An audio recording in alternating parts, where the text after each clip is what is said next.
All right, good afternoon, everyone, and welcome to this Friday's Lunch and Learn presented by Flagship Networks. I briefly want to introduce our speakers.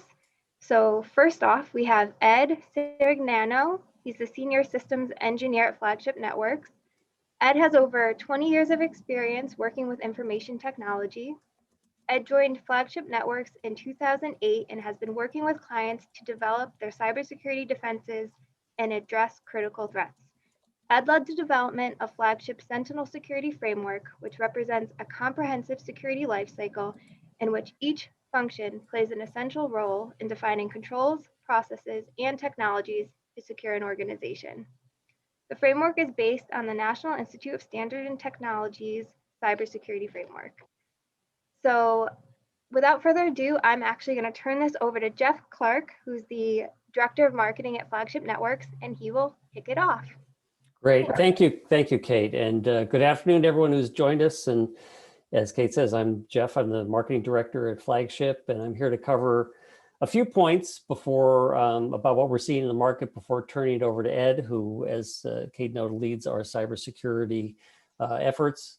So Ed's going to cover an approach to protecting clients and walk through some really good real-life examples that I think you'll find enlightening.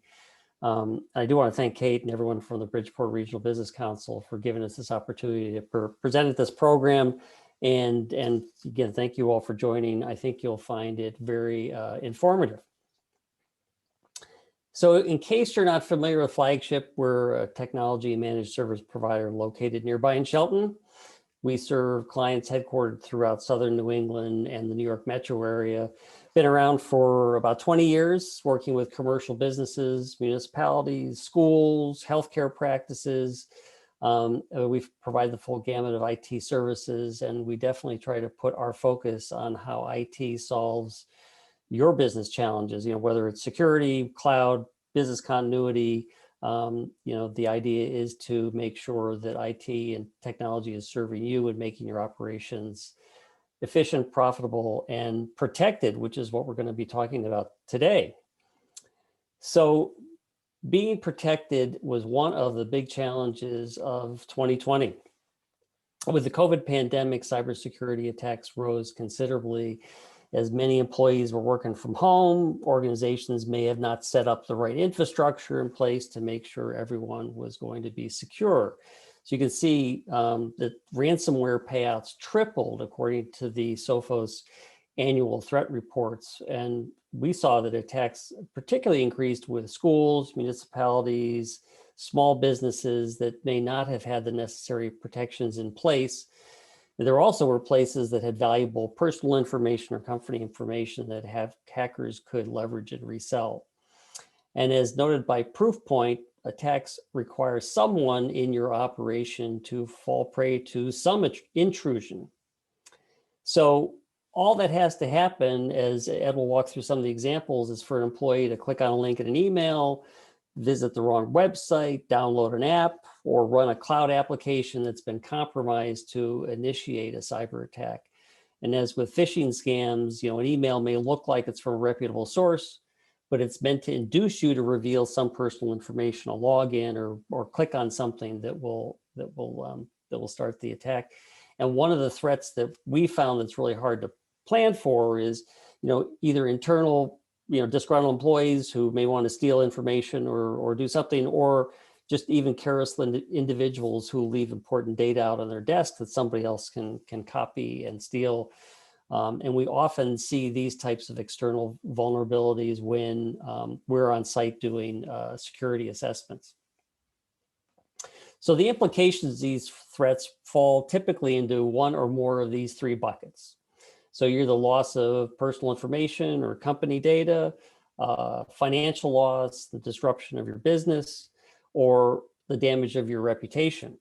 And the press frequently reports when there's an attack on a large business like Yahoo, Marriott, Equifax, but attacks happen all the time that don't make the national news, and although they may make the local news, and you certainly do not want your organization associated with those types of news breaks. They often say that all publicity is good publicity as long as they spell your name right, but that is not the case with cybercrime. So, whoops, if you could step right back then. So Ed's going to walk through our layered approach to building a roadmap to secure and protect your business. And every client situation is unique. So, may start with some fundamentals like the firewalls and the antivirus tools, but then it really entails finding the optimum level of protections for your operation and also for your budget. So we do a number of security assessments to help tailor a plan for our clients, from simple dark web scans and phishing tests to more full security audits or network vulnerability analysis. So we're happy to answer some questions and talk about that at the end. So with that, I'll turn it over to you, Ed, so you could run through the security operations program and several case studies. Sure, thanks, Jeff.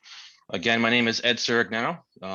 Joined Flagship back in 2008, and I've spent the last 5 to 6 years mainly focused on security. So what I'd like to do first is do an overview of our Secops team and our Secops framework. So we created what we call the Flagship Secops team. The primary goal of this team is to close the gap typically seen between IT security and IT operations. By integrating technology and processes, we can improve business agility while at the same time reducing risk. So over the last 4 years, we developed the Secops Framework, which is built off of the National Institute of Standards and Technologies Cybersecurity Framework, also known as NIST CSF. So this framework was originally designed for critical infrastructure, but being very versatile, it can be used in organizations of all sizes. The framework is outcome driven, meaning it doesn't define how the outcome must be achieved. And this allows both large and small cybersecurity budgets to achieve their end goals in a way that's feasible for them. So as you can see here, there are 5 core functions that make up the framework core: identify, protect, detect, respond, and recover. These functions are organized concurrently with one another to represent a security life cycle. So each function is essential for a good security posture, as well as the successful management of cybersecurity risk. And if you notice on the last core function in green, recover, it links back to the initial identify. And this shows that this is a life cycle or a process, and it never ends. This is very important, that a security process, should constantly develop, self-evaluate, and adjust, because attackers are constantly evolving their tactics as well. So what I'd like to do now is dig into the framework a little bit in detail. So as I stated before, the first function is identify. Identify function assists in developing an understanding of how to manage cybersecurity risk.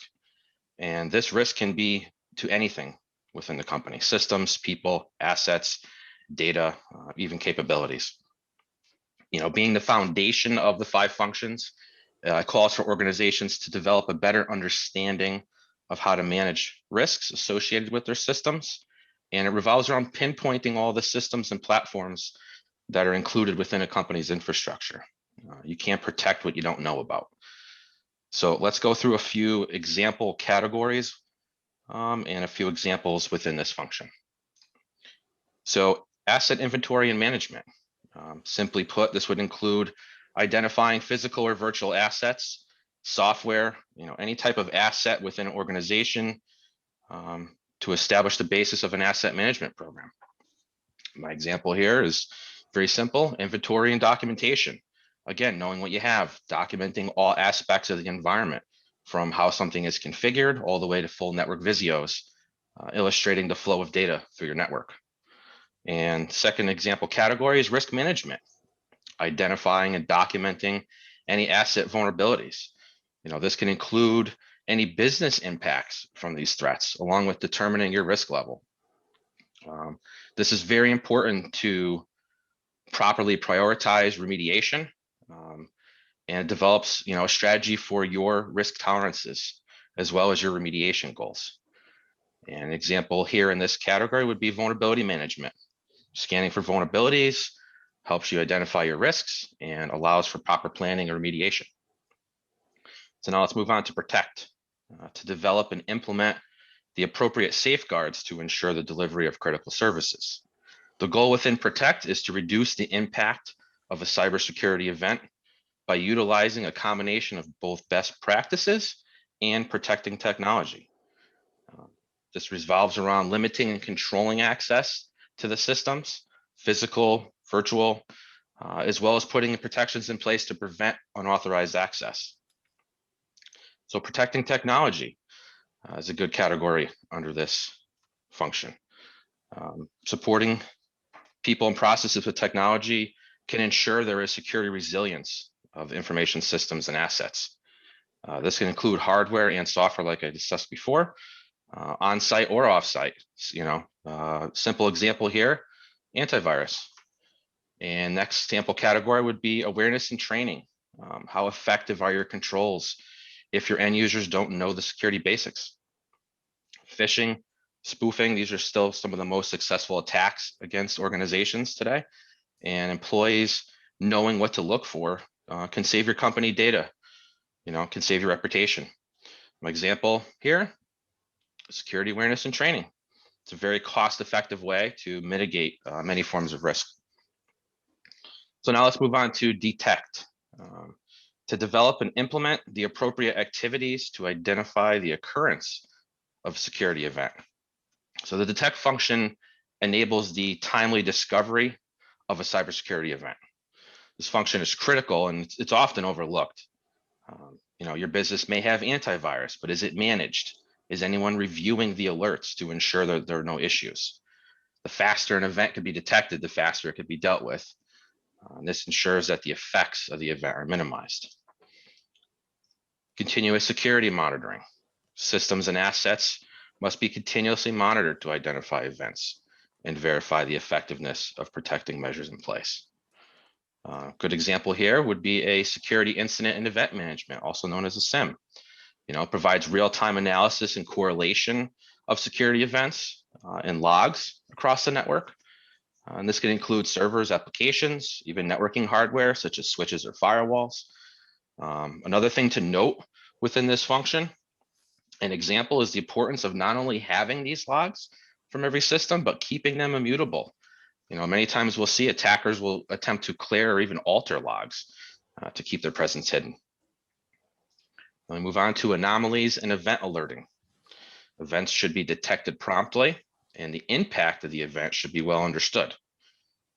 Good example here would be our managed breach detection offering. Typically when a cyber criminal gains access to a machine, they will set up a foothold on that machine or a way to reconnect if needed. This service detects these footholds and alerts on what it found, and more importantly, how to remediate. And then we're going to move on to the respond function. Respond is to develop and implement the appropriate activities when facing a detected security event.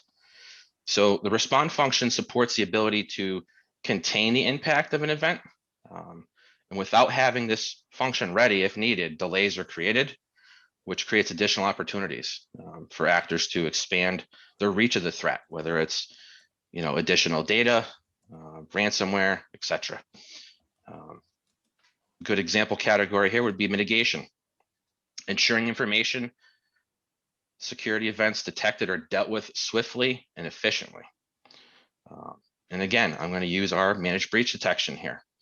As I stated earlier, this service not only offers the ability to detect a foothold, but it also assists with the proper remediation steps required to correct the issue. There are many other examples that I could have used, but I purposely want to illustrate here that some security products, policies, etc., can cover multiple functions within the framework. Response plan. In the event of a cybersecurity incident, there should be processes and procedures in place. This includes managing communications during and after the event with stakeholders, law enforcement, external parties, more importantly, internal staff. Do you have an internal incident response plan or policy? If you do, that's great. Have you tested it? If you don't, do you know what steps your staff should take during an incident? This is very important. And You'd much rather have this and not need it than need it and not have it. And the final function is recover, to develop and implement the appropriate activities for resilience and to restore capabilities or services that were impaired due to a security event. So the recovery function supports the timely recovery to normal operations and reduces the impact from a cybersecurity incident. And the purpose here is to ensure that the business can recuperate following an attack, that any impacted systems are able to rebound, and that activity can return to normal. An example category here is backup and disaster recovery. Back up your data, test your restore processes. These are your last lines of defense. And also recovery planning. Having good backups is only part of this equation. Knowing how all systems will be restored and should be restored is critical. This is where a disaster recovery runbook comes into play, also called the DR runbook. This is a detailed document on, how all systems can be recovered, and this ensures that you've tested this process and you're not finding out, when your disk array dies, when your server has ransomware, when a natural disaster destroys your server, that you forgot to say maybe back up a critical server that was overlooked. So this is very important. And just to note here as well, business continuity also plays a large role within this function, it being more of a proactive plan to avoid disruption, whereas disaster recovery is more of a reactive plan. So we then take our framework and we further define it. We define it into 4 additional tracks. So users, endpoints, infrastructure, and network. Each track has the 5 core functions applied. And this does is it assists with finding weaknesses within each function. And as you can see, the 4 tracks are users, endpoints, infrastructure, and network. So what I'd like to do is review a sample protection layer. We'll apply the protection functions to all 4 tracks. How do we protect our users? How do we protect endpoints, infrastructure, network? Let's find out. So a quick review of the protect function. It calls for identity management, access control, awareness and training, and protecting technologies. So let's start off with the users track. Again, that may include identity, access management, authentication, and policies. And here you can see that we're using MFA, multi-factor authentication in our example. For our endpoints, we're going to use antivirus. Very simple. Infrastructure. Again, we can use antivirus. And as I previously talked about, some items can cover multiple functions. Some items can also cover multiple tracks. And for network, let's use a next-gen firewall to help protect at the edge. So now we have a very basic protection layer. Let's begin to add additional products or policies to further increase our posture within this function. So how about we add cybersecurity training and say a password manager to help better protect our users. For our endpoints, let's add disk encryption for our laptops and maybe a mobile device management system for our mobile phones. Let's pretend our infrastructure has a file server, right? Which most of our companies do have a file server. Let's ensure that the file permissions are properly configured. We can also add vulnerability management to ensure any new vulnerabilities are discovered in a timely manner. And finally, for our network, let's add a SIM. And we could also segment the network to minimize lateral movement. So now I'd like to do is review 2 case studies and illustrate how having a security framework in place can help stop an attack. Both of these companies are self-managed. They have their own IT staff, and Flagship was brought in to assist at different stages of the attacks. So the first case study is a manufacturing company out of Connecticut. The initial attack vector was a malicious email sent to a user, very typical. The criminals were able to encrypt their servers, including one of their backup repositories. And we were brought in after most of the events took place and assisted with the recovery efforts. And the second example is a distributor out of New York. Their server was compromised in the recent Microsoft Exchange zero-day vulnerability that I imagine most of you have heard of. The criminals here gained access to the server. They began to laterally move within the network. And in this specific case, we were brought in early during the attack. We worked with their IT staff and we were able to help mitigate the attack and recover any of the affected systems.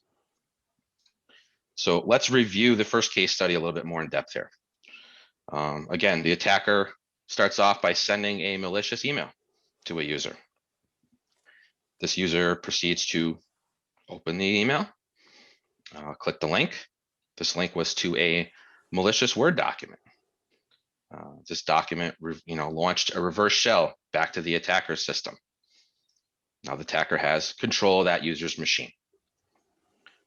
They then used a combination of custom scripts and even some built-in Windows tools to move laterally through the network. The attacker's goal in this phase was to access as many other systems as they can. And once they were satisfied with their new footprint, they began to exfiltrate data. In this case, this data was and typically will be confidential, financial, whatever you don't want out there is the stuff they're going to grab. And they use this data typically as collateral for the next phase of the attack. Ransomware, data encryption. If things weren't bad enough, they then proceeded to encrypt the compromised systems and demand a payment for the encryption, the decryption key. So what I'd like to do now is review how the framework can help stop this attack. So again, starting in the email phase, we can protect our infrastructure by implementing email protection. This could have stopped the malicious email from even making it to the end user's mailbox. In this example here, this was not the case. The message made it to the user. The attack chain continues. So in the next phase, again, we can protect our users by ensuring they have security awareness training. If that user had proper training, maybe they would have known better. Maybe they wouldn't have clicked the link. In this case, the employees were not properly trained. They didn't know any better. They clicked the link.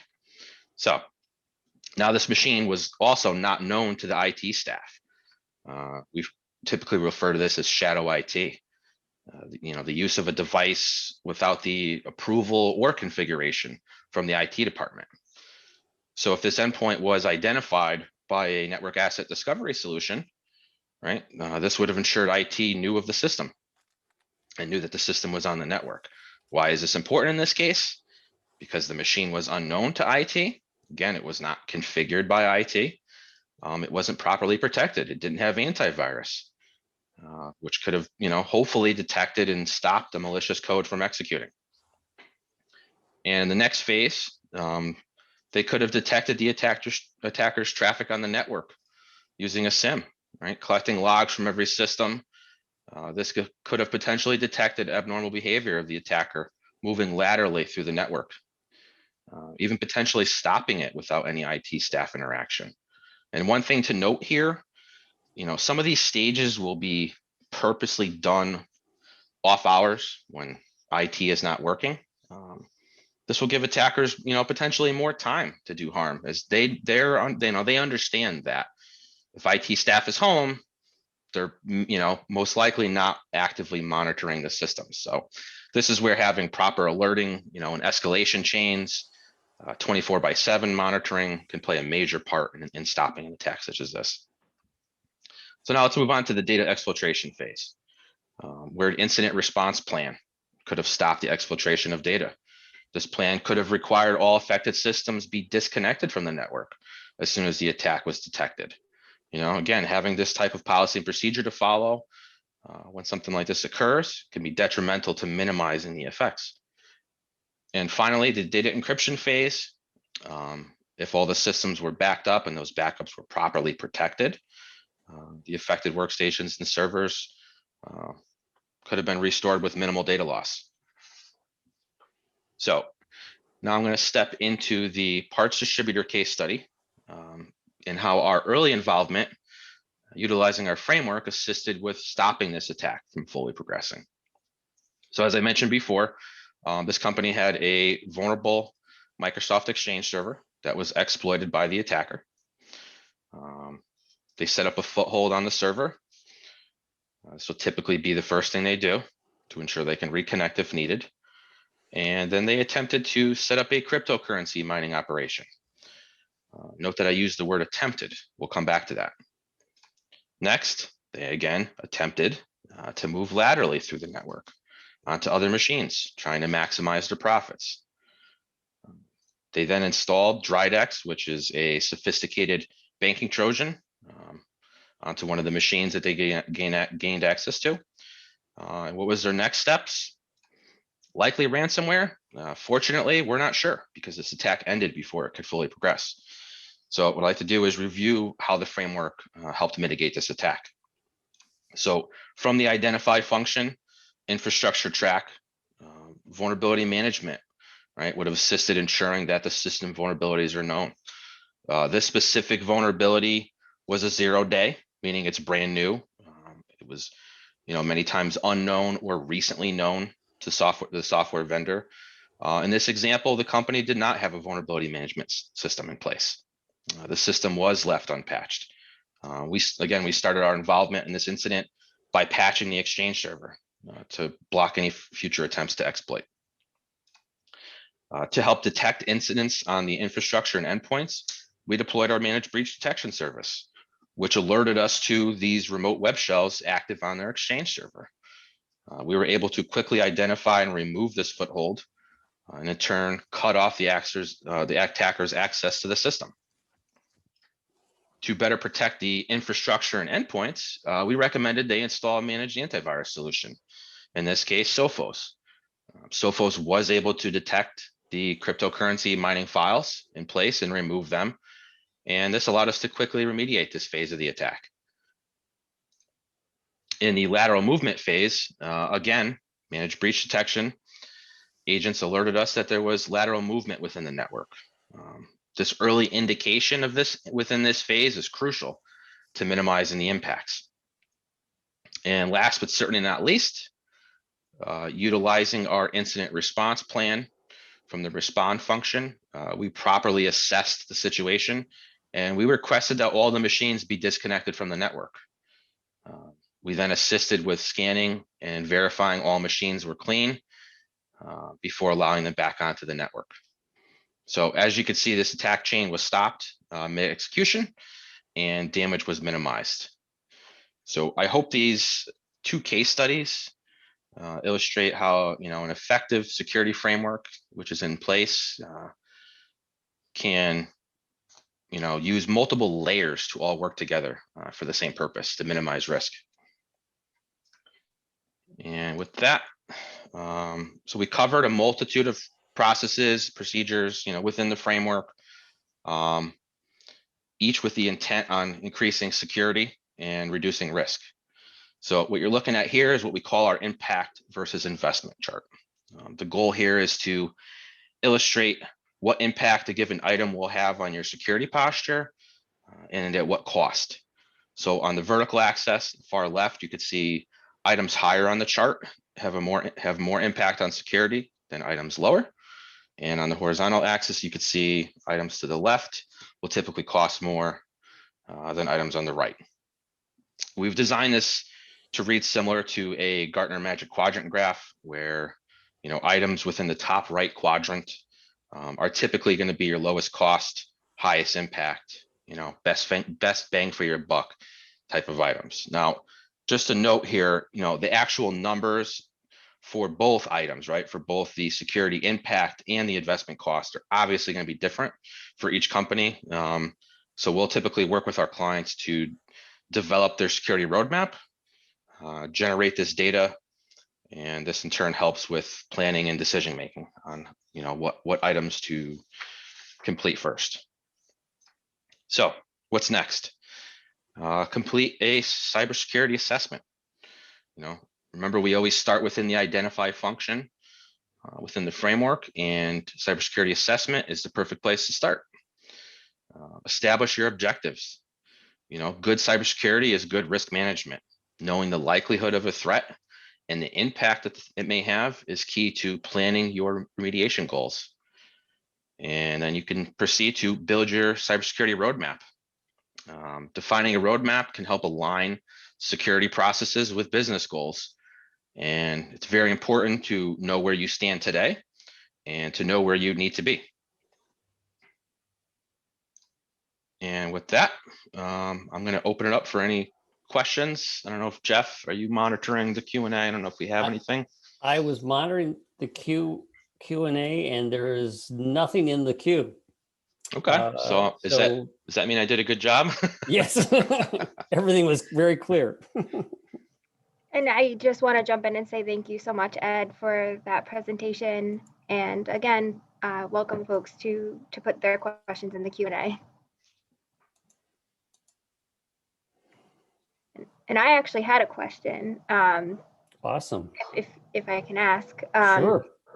So that last part, I definitely see it sometimes, is that an email will come through with a link, or like this is an invoice you need to pay, and I know it's a spam email.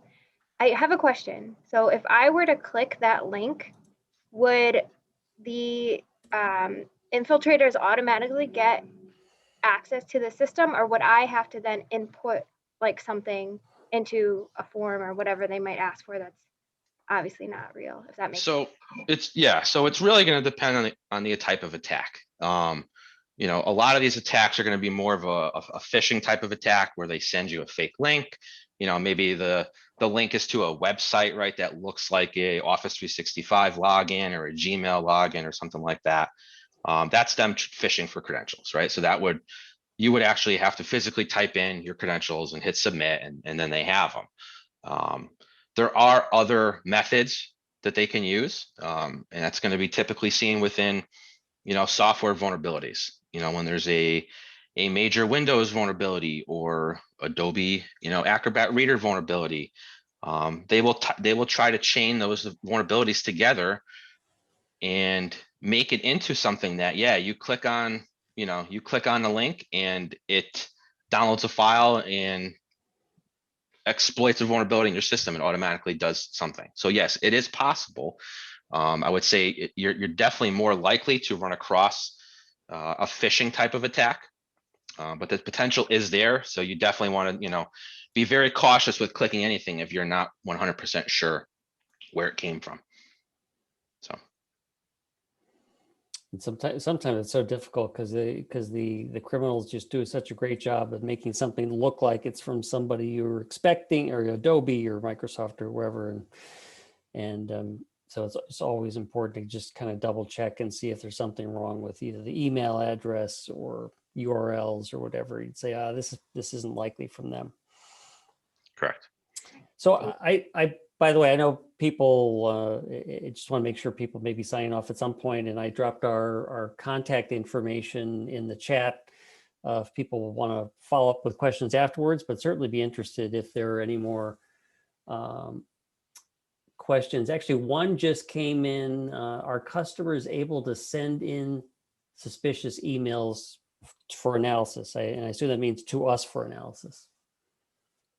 For us for analysis, yeah. I mean, we would be glad to review anything like that with you. And what we would typically do is examine the headers to try to identify, where the email actually came from, what servers it hopped through to get to you, and then we can, hopefully identify if it's a legitimate email or not. So yes.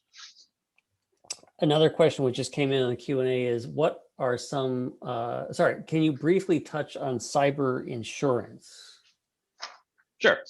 So cyber insurance is a growing trend. It is a good thing to have, but one thing to note on the flip side of cyber insurance, I just read some studies that attackers are actually looking for customer databases from cyber insurance companies, because those are the companies that they want to target. because they know that they have insurance. They're more likely to get a ransomware payment. Now, I'm not trying to scare anybody away from getting cyber insurance. It's just it's a very interesting tidbit that came out. But as far as cyber insurance, the one thing to note is, some insurance companies are going to have requirements for your environment, right? So it's not like you can just skip everything else that you're doing and just add cyber insurance. They're going to have their own requirements as far as logging and monitoring and protecting technologies. So I do think it's a valuable addition within the framework. But again, I feel, cyber insurance to me is more of a last resort. You should be, trying to fully protect and detect and respond to everything before it gets to the insurance portion of that. Yeah. Another good question, following up on what we were talking about earlier. What are some telltale signs of a scam email? So, some of the major things are going to be spelling. You're going to find some standard words misspelled, most likely. They're typically going to be very urgent. Please click, read right away. They're going to, they try to prey on your emotions many times. Another thing you could do is hover over, instead of clicking the link that's in the email, hover over it. I mean, most email systems will show you the actual URL of where that link is going to take you. And, if it says click here for, your Gmail, whatever attachment, or, Gmail file within Gmail, if you hover over that link and, the URL has nothing to do with Google, it's most likely a scam email. So, yep. Cybersecurity awareness training plays a huge part in training users for stuff like that, for what to look for and how to check. And, if you're unsure, you're definitely better off not clicking it. And if you have questions, send it to your IT staff, contact us, or, even if it looks like it's coming from someone, reach out to them, shoot them a separate email or call them and say, hey, did you send me this attachment, just to make sure. Because, a lot of times when you get an attachment from somebody, and it's malicious, many times it means that maybe their mail account was breached, right? And the attacker's using their account, using their contact list to send these attachments out, because they're going to have a much higher click rate if it comes from somebody that they know, rather than, some random email address. When I forward things to my wife that I've seen on the web or in the news or something like that, she always comes up to me and says, did you send that? So another question, what do you suggest for advanced email security, products like a Mimecast or whatever? So there's multiple products. It's really going to depend on, what type of email system you have, whether it's in-house or it's cloud-based. If you're on the Microsoft side of things, Microsoft does have some advanced security features such as ATP, safe link, safe attachment. That's a very good product. The other side, if you're not with Microsoft, we've had very good luck with both AppRiver and Inky for advanced email security. So, if you're interested in any of that stuff, again, feel free to reach out. We can review the options and the features, and even set up a trial to check them out. So it's kind of a follow-up to one of the earlier questions about cyber insurance. As a customer, would they be able to help us? Sorry, would we, Flagship, be able to help them with the cyber insurance questionnaire? Yeah, absolutely. Yep, we do it all the time. That is no problem. We have a lot of experience with filling those out, and be glad to help. That is all the questions that were in the Q&A box. Kate, have you unmuted people so that they could shout out their question if needed? Yeah, folks, if anyone actually wants to say their question, we have the ability to unmute you. If you want to write in the chat, if you'd like to ask anything, we can unmute you as well. While we have Jeff and Ed here, feel free to ask your questions. I do see one in the chat that just popped up. A friend of mine recently had her email hacked, and a phishing email supposedly came from her to me. I recognized it as bogus, and later that day contacted her to alert her. How likely is it that the hacker now has access to my accounts? Okay. So if you didn't, click anything or do anything with that email, it's very unlikely. However, I will say that, it's always recommended that if there's any question, if you're ever in doubt, change your password. And, we always recommend using a separate password for each system.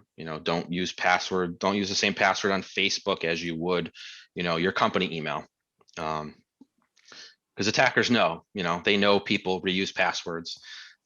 So that's already a huge attack vector. And the other thing is, turning on MFA. If I'm not sure what you're using for email, but if you have the ability to enable multi-factor, I highly recommend it. Multi-factor can stop 99.9% of account attacks.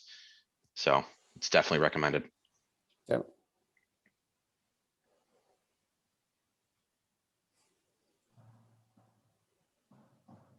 Does anybody else have any more questions? We are here. Jeff and Ed are here to answer them. Actually, Ed's here to answer them. I'm here just to relay them. We haven't got anything simple enough for me. I'm curious, would you be able to go back to that grid? I want to see what some of the options are. I know I'm. This grid here? Yeah. Yeah, and just to make a note too, right? Everything in here, this is not like an all-inclusive list. These are just some of the security products that are out there, but it is typically some of the most used, the most well-known items within a security stack. I have a question kind of related to the example you gave with the Bitcoin mining. What type of issues do you kind of foresee being bigger going forward? Like with the state of technology as it is now, what do you think are some of the biggest things that we need to be aware of going forward? I mean, ransomware is here, and I think it's here to stay. Attackers are always looking for making the most profit they can and as quick as they can, and ransomware has proven to be, basically fit that bill for them. They get access to a system, and the thing is, it only takes an attacker getting access to one machine, right? They don't have to, and then one of the examples I know I gave was the Exchange server. It doesn't have to be, it doesn't have to start right on a server. I mean, it could be an end user's workstation.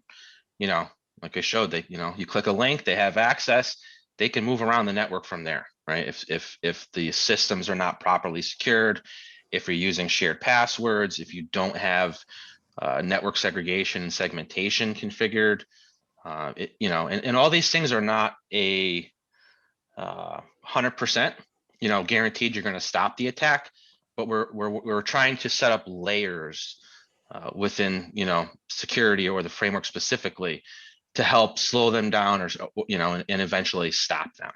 So that's where the framework is very important. But to answer your question, I think ransomware is here, and that is going to continue to be the number one item. Now, how do they get the ransomware on your machine?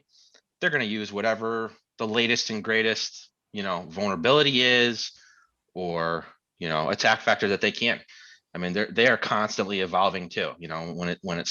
When all this stuff started off, it was they would people be getting attacked because they had a vulnerable web server or a vulnerable version of Windows, right? And now it's really kind of transitioned away from that, and more to attacking the users and their endpoints, because that's the easiest method for them to get in. So I do feel that cybersecurity awareness training for employees, and endpoint security, specifically antivirus, like I said before, a managed breach detection offering, protecting the users and endpoints, to me currently is the best method to stop most of these attacks. Sounds like we should have a follow-up conversation with Kate and the BRBC. Make sure they're protected. Sounds good. It looks like there's one more question that came through. Besides having a firewall appliance, what would be the next best security tools to have? So that's kind of a tough one without having a full assessment of the environment, but kind of going back to the point I just made, I really feel that endpoint protection and detection and response are going to be, you know, some of the best bang for your buck type of security tools. And again, this doesn't mean, you know, just get AV, right? Or just get the best AV, quote unquote, on the market today. It means having it properly configured, having it properly managed, properly monitored, you know, having somebody or a team to respond to the incidents. That's key. I mean, you could have the best whatever, right? The best firewall in the world, or the best antivirus in the world, but if it's not configured right, or if nobody's watching it, you know, then it's not doing you as much as it can or should.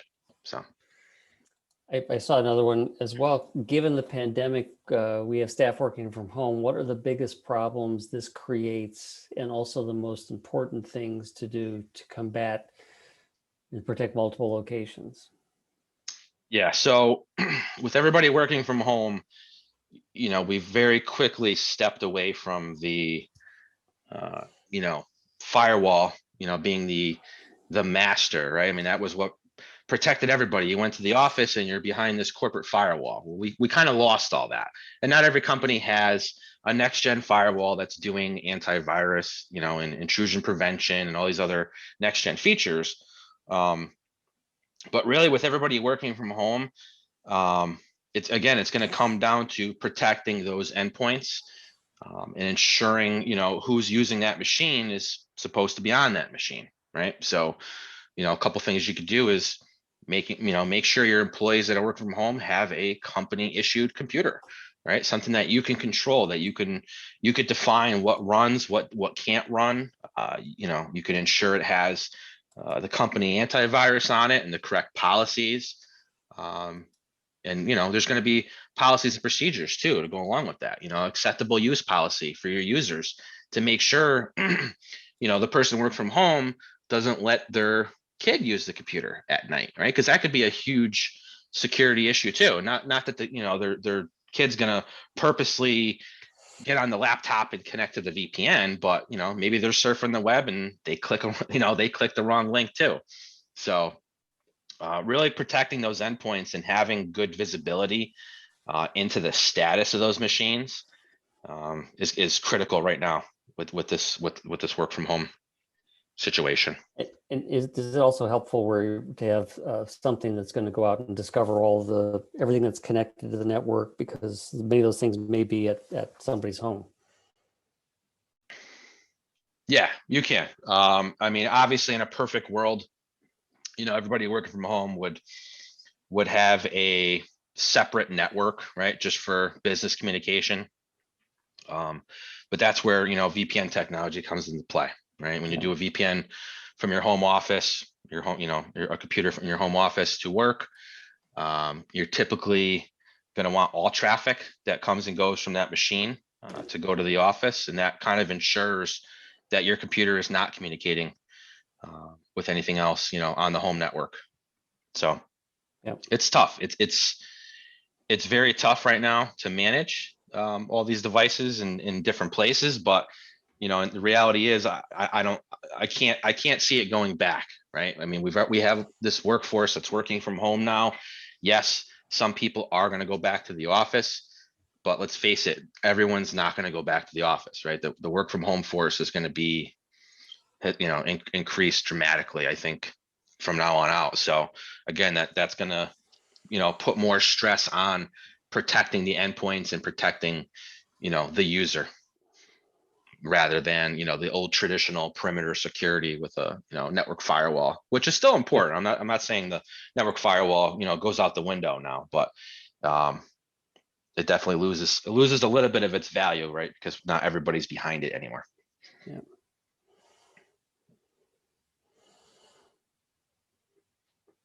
Great. I think we've caught everything in the chat and the Q&A box. So I know John asked one question. I don't know if you have time to answer it. sure.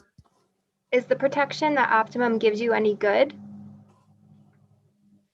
Protection at Optum. So I'm guessing you mean Optum Online. I'm not too familiar with what they're actually offering. It may be, are you talking about like the Optimum like firewall and gateway that they offer? If John can come off mute, he could probably help clarify.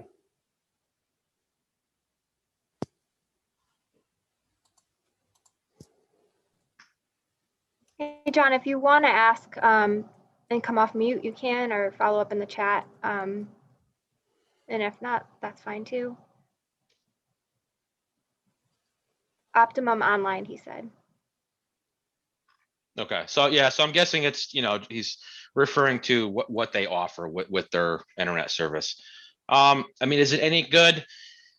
It's something, right? I mean, something is typically always going to be better than nothing, but like I said before, the reality is when you're, if I don't know if you're specifying working from home rather than a business, but working from home, 99% of, these Optimum, Xfinity, whatever your ISP is, most of their firewalls, slash router slash Wi-Fi, they're usually all in ones. They're going to do a decent job for your home.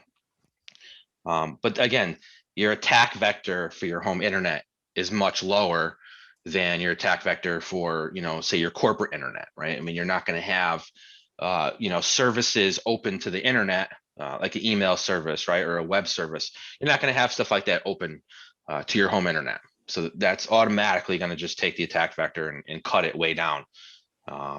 So yeah, I mean, I think they will do a good enough job, but don't rely on that. I would definitely more heavily rely on endpoint protection on the specific endpoint. So, if you're using, an old antivirus on your home computer, and whether it's out of date, it's the free version, it expired, I would highly recommend, getting something on there that is up to date, that, does get continuous updates. And again, more importantly, does alert on when it finds something. I mean, you could have AV going on and off all day saying, it detected an item and it cleaned it, and detected and it cleaned it. And if that happens for an hour, you obviously have a bigger issue, right? Something else is on that system. And if you don't see those notifications, and you would really never know that was happening. So, that's where the detect function within the framework becomes key. I just got a note that says it doesn't appear that there's a way to come off mute because people can't see the little mic to click on it. I don't know if that's the case or the reason why John couldn't come off, but certainly appreciate people have been sending their questions through the Q&A feature. So I know it's getting to the top of the hour. I just plugged our address and contact information in there again. If anyone wants to follow up with us separately after this lunch and learn. And we've got a couple more minutes to give people another chance to send in a question. Yep, if anyone has any more questions, we have a couple more minutes, and I will send the contact information out for Flagship Networks as well, and the follow-up email along with the recording of this.